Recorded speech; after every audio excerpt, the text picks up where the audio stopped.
আর এই পাওয়ার ব্যাংকটি খুললে দেখবো এখন বর্তমানে এই পাওয়ার ব্যাংকটিতে চার্জ কম থাকে। তো আমাকে এটা খুলে দেখতে বলছে যে এটার মধ্যে আসলে কি সমস্যা, চার্জ কেন কম থাকে। তাই এটাকে এখন খুলবো।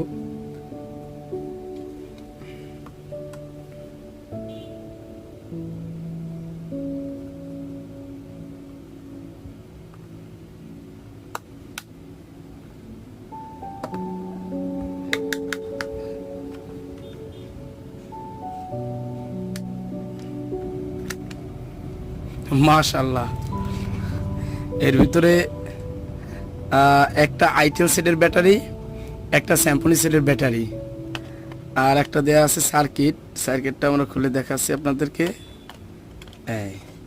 এই হচ্ছে যে আপনার পাওয়ার ব্যাংকের মেইন সার্কিট। মনে হয় সার্কিটের মান মোটামুটি ভালো, একদম খারাপ না, হয়তো বা ব্যাটারি খারাপ